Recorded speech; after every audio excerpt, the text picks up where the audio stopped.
Hello, my amazing developers. So in the previous video, we looked at how to create a view that displays camera preview. And we also looked at how to run your application on a real device. Then we also looked at how to create timer view and a record view.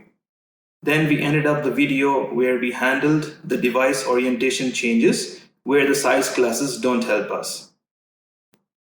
In today's video, we are going to complete the process for record view, and we will also look at how to handle the timer events and configure it with our timer view. So let's get started.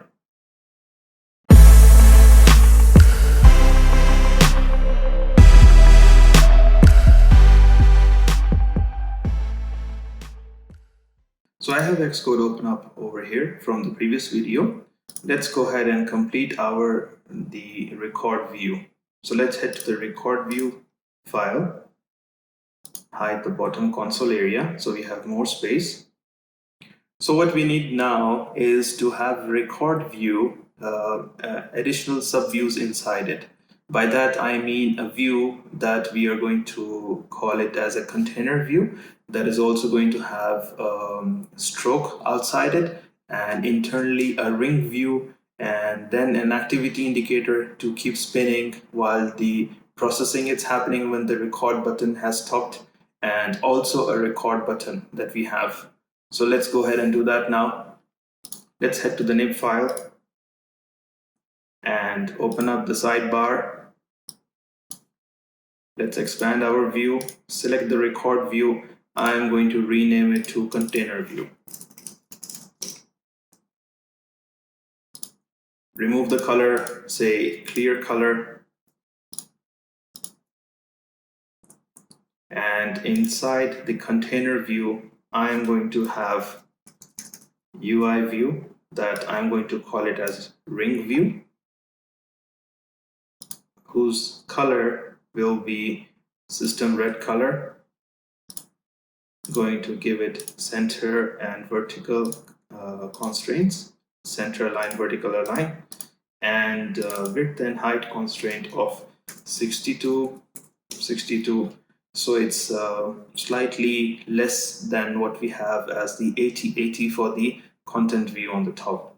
Let's give it a label so we don't get confused with the view names. I'm going to call it ring view.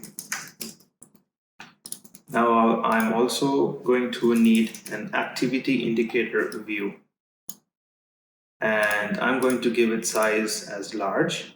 Also, I'll be checking this property hides when stopped. That means when the activity indicator view has asked to stop, it will be hidden. Also, we'll be specifying horizontal center and vertically center.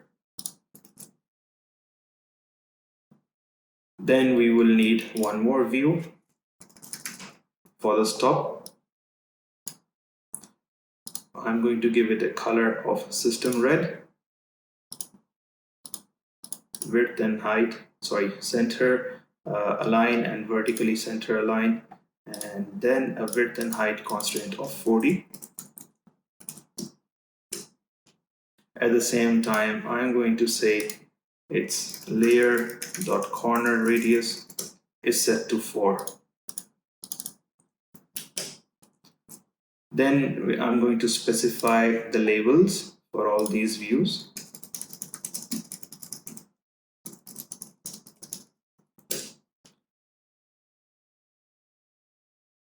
And also for the stop view. Make sure our stop view is hidden by default. We can have is hidden property on or alpha set to 0. Alpha set to 0 will not be shown the view will be hidden completely from the interface builder, but if we set is hidden, it will be displayed, but it will have some kind of transparency effect to it. So let's go ahead and select is hidden. Next, let's connect the IV outlets for the view. Let's head to the Swift file and make sure we have updated our record view to something else like container view, and IV outlet private weak var. We have ring view,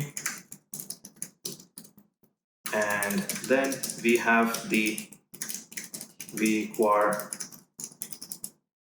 activity indicator of type UI activity indicator view, and also we have our stop view of type UI view. So let's connect them back in the nib file. Make sure we expand our content view. Go to the file owner. Make sure we take off the record view, which was previously set to record view. Now in the container view, connect it to the container view. Ring view to the ring view. Stop view goes to the stop view. Activity indicator view gets connected to the activity indicator view. All are aligned now, connected. Next, we will be adding a stroke on the container view. So let's go ahead and do that by going to the Swift file, hide the right bar so we have some more space. I'm going to create a private extension on our record view. Going to call it setup container view, and make sure we call our setup container view over here, and I'm going to specify the stroke properties over here now.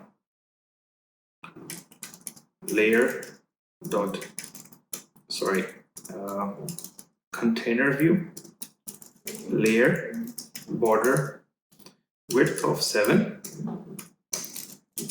container view dot layer dot border color of UI color, system red, CG color. Let's run the app to check whether this runs fine or not. Oh, we have some mess over here. Let's find out why this happened. Let's stop the app, go to the record view, expand ourselves the view, container view as well. Let's check all of them one by one.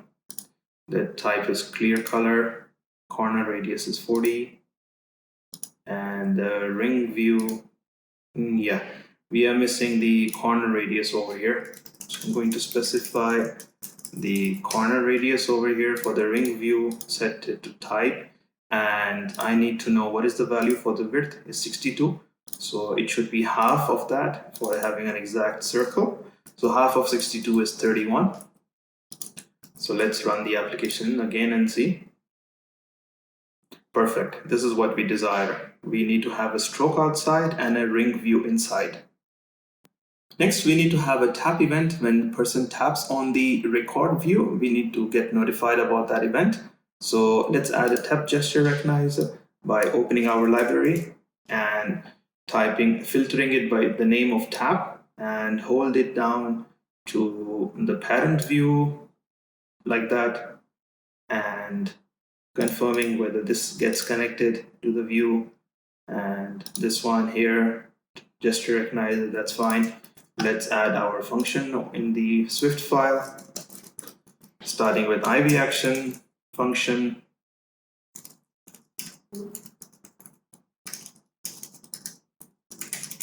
Tab gesture recognizer, tab gesture, or rather tab handler, with the argument of tab gesture recognizer, UI tab gesture recognizer. Let's put a print statement. Record view was tabbed, and make sure we connect our tab gesture recognizer selector to the file owner's method that we have. It's fine. Let's rerun the application. Let's tap on the button. Perfect, we get a print command. Next, when the person taps on the record view, we need to hide the ring view and display the stop view. So let's go ahead and do that. I'll be stopping the app and going to the record view, hiding the bar and the console area as well. So I'm going to call it animate for recording. And before adding the animation, let's have a quick check about ring view dot alpha 0, and we need to say stop view alpha is 1. So we need to hide the ring view and we need to show the stop view.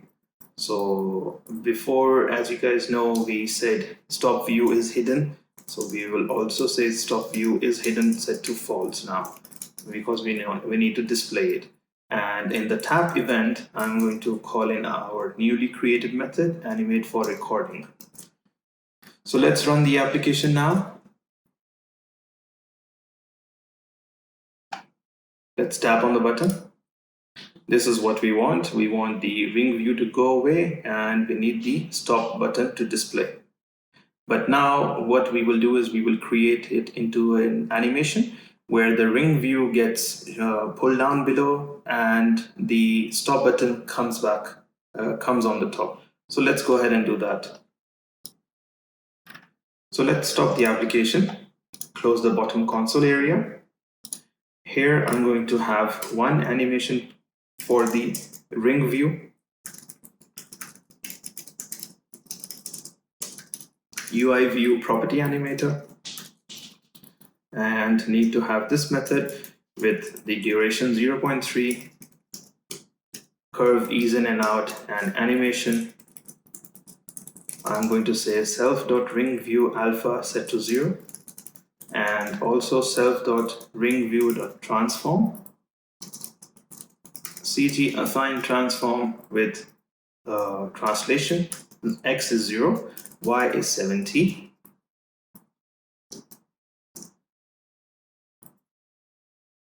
And also I'll be having a stop view animation,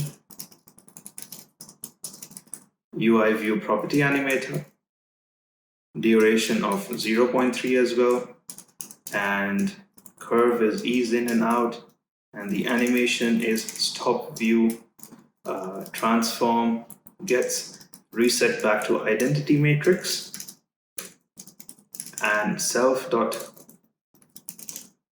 view alpha should be shown. So while this is identity in the animation, we should say self.stop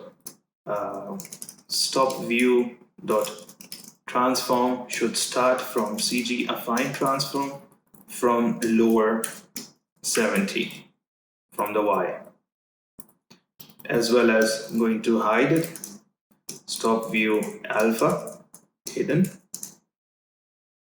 and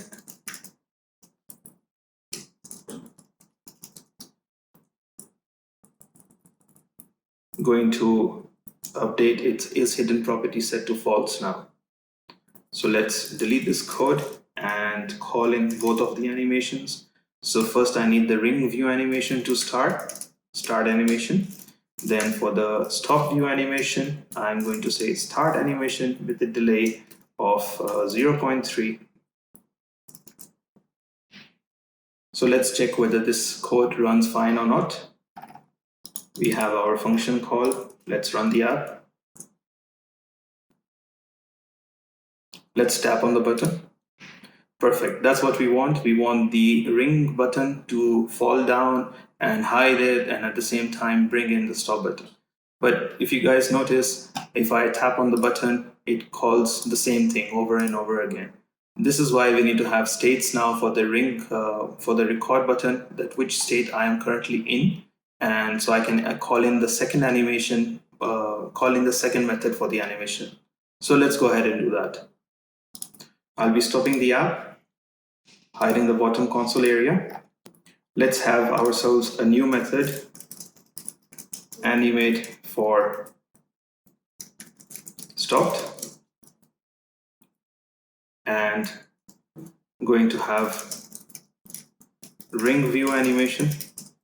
First we should start with stop view animation, UI view property animator, and duration is 0.3, curve is ease in and out, and animation self.stop view. I need to say transform, go down,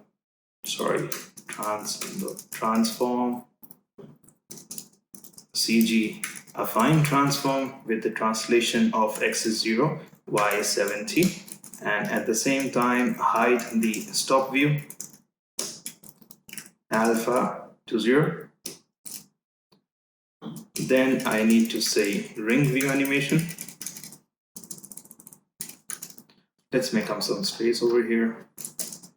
UI view property animator. This method 0.3 curve is ease in and out animation self.ring view. I need to say transform set to identity, and self.ring view should be shown, so 1. But before I call the animation, I need to say ring view transform should start from below with a translation of Y70, and ring view alpha should be hidden. Similarly, I need to start the animation by first calling stop view animation, start animation, and say ring view animation. You start the animation after a delay of 0.3. Next, we need to call our animate for stopped. But before we go ahead and add that code in our tab event, we need to know first which state are we in, rather which state is the record view is in. So for that, I need to have an enum over here. I'm going to call it record view state. I will be saying stopped. Then I'm going to say recording. And next, let's have it stopped and recording for now. So I'm going to have a private var property. I'm going to call it state record view state dot stopped, and in the tab handler, let's add the code for the state. So I need to switch over state property first to check which state I am in currently. If I am in the stopped state, I should say update the state property to recording. And if I am in the recording state, I should say update the state to stopped. So now I can also call the methods, which is animate for recording, and here I can say animate for stopped. So let's go ahead and run our app, but first we need to delete this line of code.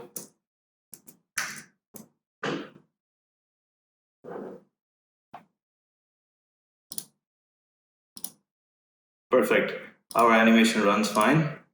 Now you guys can notice one thing. If I tap on the animation, you can see the ring view was appearing on top of its parent, and it was animating over it.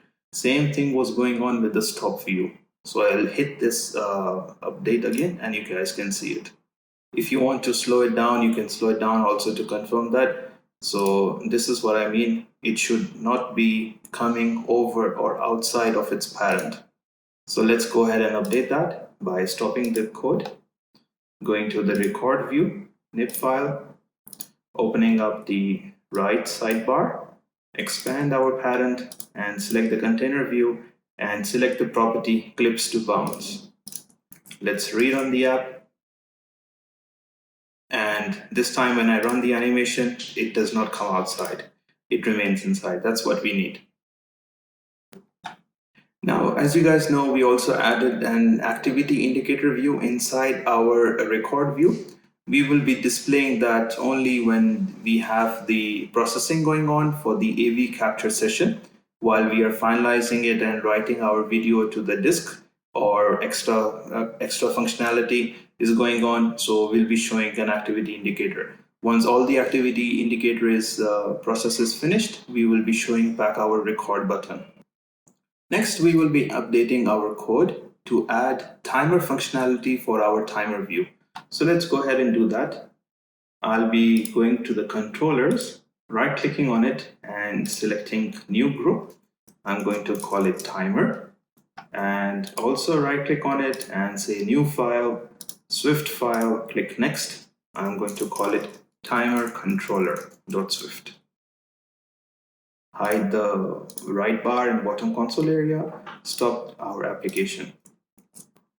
Here we will be creating ourselves a class of timer controller, and in that I'm going to have a private var of type of the variable name timer of the type timer, and I'll be having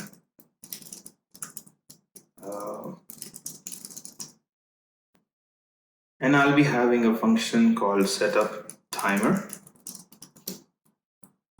also a method called reset timer. In the setup timer, I'm going to say let timer equals timer, and I need to call the time interval is 1 second, repeats is true, and the block method of the timer, first I will say self.timer equals timer, so I'm setting the newly created timer on my property, class property. And in the reset timer, I'm going to say timer.invalidate and timer is equal to nil.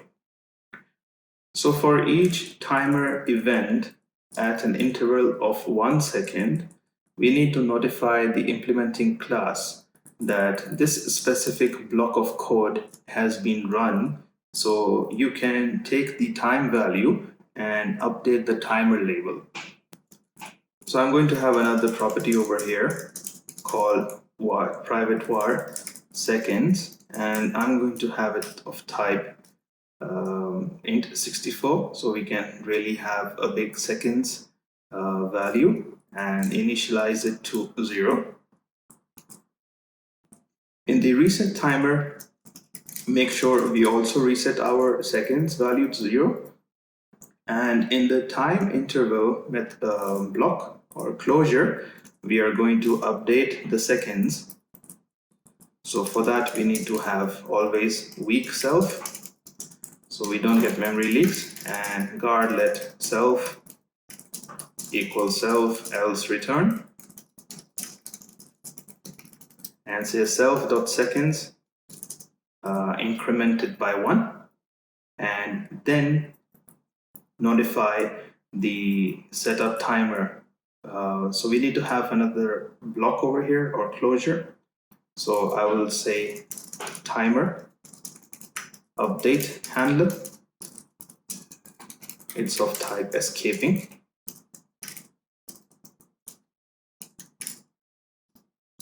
And also I'll be having a type alias, timer update handler of void. I'm going to return seconds. Here I'm going to say int64. Timer update update handler is of this type, and in the timer update handler I need to return self.seconds after I have updated the seconds with 1. So let's check whether this code runs fine or not by heading to capture view controller, and in the view did load, before we call view did load, we need to also have a private lazy var. I'm going to call it timer controller, and this is the timer controller initialization. I'll be doing timer controller, or rather, let's clean up the code a bit. Let's have another function over here below, say setup timer, and make sure we call setup timer in our view did load. Let's call the timer controller dot setup timer,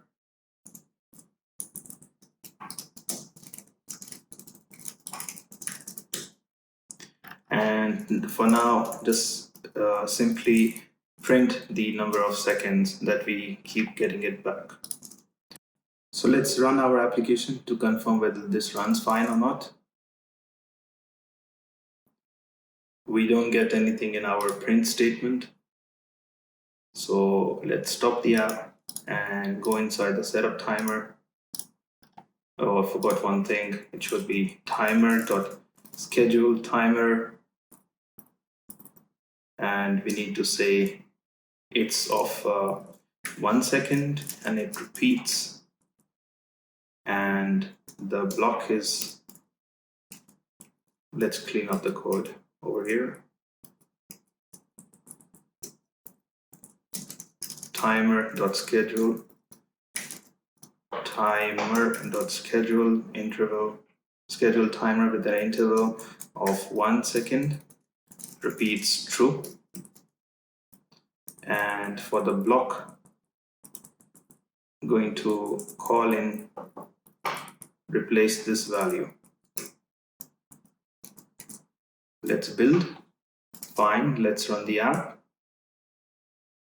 It's perfect. We get ourselves the timer. So we should take this value now and update it on our the timer label. So let's go ahead and do that. So now what we should do is, when we get the number of seconds back from the timer, we should notify the timer view that here are the number of seconds as of now. You go ahead, you parse it, you specify what is the minutes, what is the seconds part, and you display it in your view. So let's add that code. Let's go back to the timer view and have a public function over here that we're going to say update time. And here I'm going to say seconds int 64. And I'm simply, for now, going to take the number of seconds and going to update it on our timer label. Timer label.text. Make sure we typecast it. We convert it into a string. And in the timer, here, need to have weak self and a guard statement also. With weak self, guard let else self equals self else return, and self.timer, I need to have an IV outlet, which I forgot last time. So here need to have IV outlet, private weak var timer view. Timer view is of type timer view, and say self.timer view set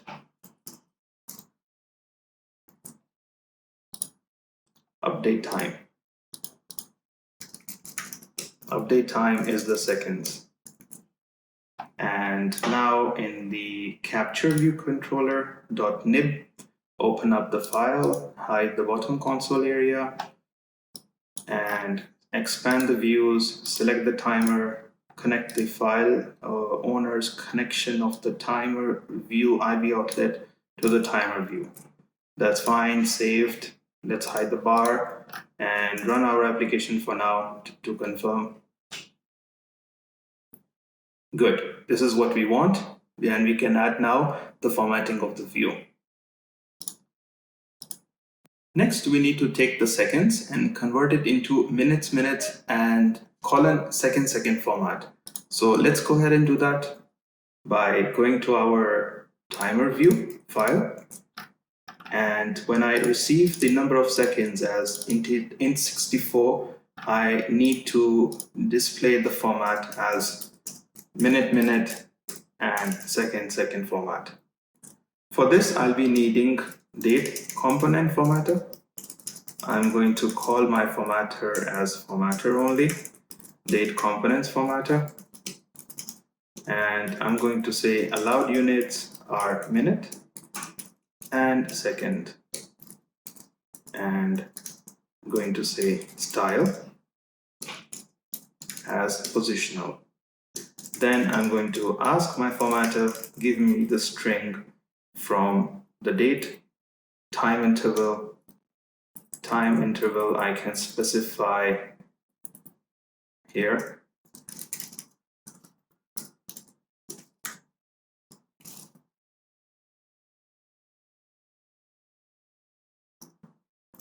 I can say seconds. Let's bring this up. Time interval, I have the date components formatter and string from time interval. And if I could not get back anything from the date components formatter, I am going to reset it to 00, and for the seconds also 00. So let's take the string, formatted string, and apply it on our timer label.txt. So let's build and run our app now to check whether this runs fine or not. We still get the old behavior. So for that, we will be stopping the application. And here I'm going to ask the formatter the padding behavior, 0 formatting behavior should pad it, and rerun the app now. Perfect, that's what we want. 3, 4, 5, and it continues. So as you guys can see, we have our timer set up properly. With that, we conclude today's video. Stay tuned to the channel for amazing content. If you like the video, hit like. Don't forget to hit the subscribe button. And if you want me to cover any extra material in future, mention in the comments. I'll be covering that. Alright guys, thank you so much. Bye bye.